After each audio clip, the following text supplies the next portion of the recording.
Hi అండి. ఈరోజు ఈ వీడియోలో బ్యాక్ పార్ట్ ఎలా స్టిచ్ చేసుకోవాలో చూద్దాం. ముందుగా లైనింగ్‌ని మెయిన్ పీస్‌ని జాయింట్ చేసుకోవాలి. మీరు లైనింగ్‌ని మెయిన్ పీస్‌ని జాయింట్ చేసేటప్పుడు మెయిన్ క్లాత్‌కి రాంగ్ సైడ్ వైపున లైనింగ్‌ని పెట్టేసుకొని జాయింట్ చేసుకోవాలి. ఇక్కడైతే నేను ఆల్రెడీ లైనింగ్‌ని మెయిన్ పీస్‌ని మిషన్‌తో పని లేకుండా గమ్‌తో జాయింట్ చేసేసానండి. ఇలా గమ్‌తో ఏ విధంగా జాయింట్ చేసుకోవాలి అనేది ఆల్రెడీ మన ఛానల్‌లో వీడియోస్ ఉన్నాయి. ఒకసారి చూడండి, మీకు క్లియర్‌గా అర్థమవుతుంది. చూసారు కదా! ఈ విధంగా మనం ఎలాంటి క్లాత్ అయినా సరే మిషన్‌తో పని లేకుండా గమ్‌తో జాయింట్ చేసేసుకున్నాము అంటే మనకి ఫినిషింగ్ అనేది చాలా అంటే చాలా నీట్‌గా వస్తుంది. అసలు మనం ఎలా జాయింట్ చేసామో కూడా తెలీదనమాట. ఫినిషింగ్ అయితే అంత నీట్‌గా వస్తుంది. ఇలా జాయింట్ చేసేసుకున్న తర్వాత ఇప్పుడు మనకి ఇదొచ్చేసి లైనింగ్ బ్లౌజ్ కాబట్టి లైనింగ్ వచ్చేసి పై వైపునకు ఉండేలాగా ఈ విధంగా పెట్టేసుకోవాలి. ఇలా పెట్టేసుకొని ముందుగా ఈ డాట్స్‌ని స్టిచ్ చేసుకోవాలి.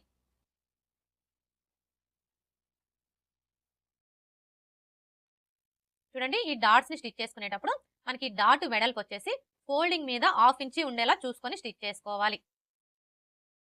ఇక్కడ నుంచి స్టార్ట్ చేసుకొని ఇక్కడ మనం డాట్ పొడవు కోసం మార్క్ చేసుకున్నాం కదా, కరెక్ట్‌గా ఈ మార్కింగ్ దగ్గరికి ఇలా స్టిచ్ చేసుకోవాలి. ఇలా స్టిచ్ చేసుకున్న తర్వాత ఇప్పుడు ఇదే స్టిచ్ మీద ఇంకొక స్టిచ్ వేసుకోవాలి. ఇదే విధంగా రెండో డాట్‌ను కూడా స్టిచ్ చేసుకోవాలి.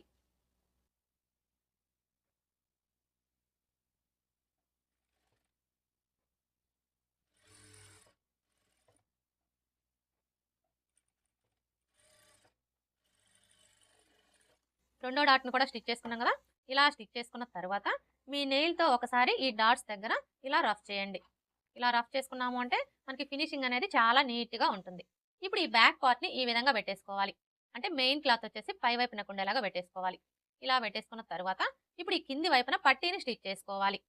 చూడండి, ఈ పట్టీని స్టిచ్ చేసుకోవడం కోసం ఈ విధంగా మన దగ్గర క్లాత్ ఉండేదాన్ని బట్టి 1.5 ఇంచులు లేదా 2 ఇంచులు వెడల్పుతోటి స్ట్రైట్‌గా ఉండే పీసెస్‌ని కట్ చేసుకోవాలి. ఇప్పుడు మనం కట్ చేసుకున్న ఈ పీసెస్‌ని 1/2 ఇంచు మార్జిన్‌తో జాయింట్ చేసుకోవాలి.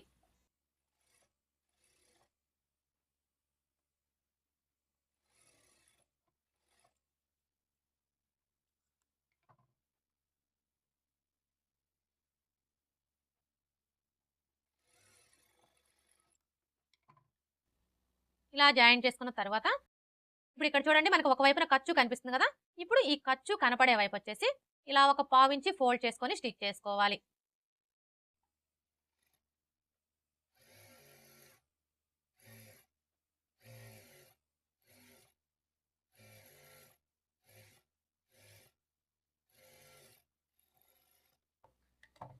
ఇలా స్టిచ్ చేసుకున్న తర్వాత ఇప్పుడు ఈ ఖర్చు కనపడే వైపు వచ్చేసి పై వైపునకు ఉండేలా చూసుకొని ఇక్కడ నుంచి ఈ విధంగా పెట్టేసుకొని 1/2 ఇంచి మార్జిన్‌తో స్టిచ్ చేసుకోవాలి. అలాగే ఈ డాట్ దగ్గరకు వచ్చేసరికి ఈ విధంగా చిన్న ఫ్రిల్ పెట్టుకోవాలి.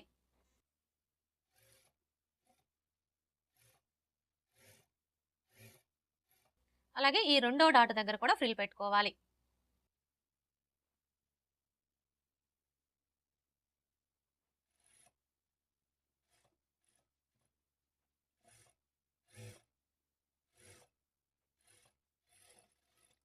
ఇప్పుడు ఈ ఎక్స్ట్రా క్లాత్‌ని కట్ చేసుకోవాలి.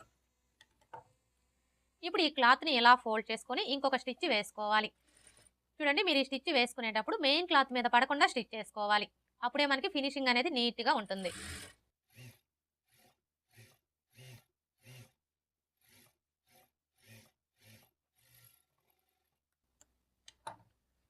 ఇలా స్టిచ్ చేసుకున్న తర్వాత ఇప్పుడు మరలా ఈ ఖర్చు కనిపించకుండా ఇలా ఫోల్డ్ చేసుకొని ఒక లూజ్ కుట్టు వేసుకోవాలి. చూడండి, మీరు ఈ లూజ్ కుట్టు వేసుకునేటప్పుడు మరీ చివరనగా వేసుకోవద్దండి. 1/2 ఇంచి యువతలుగానే స్టిచ్ చేసుకోవాలి.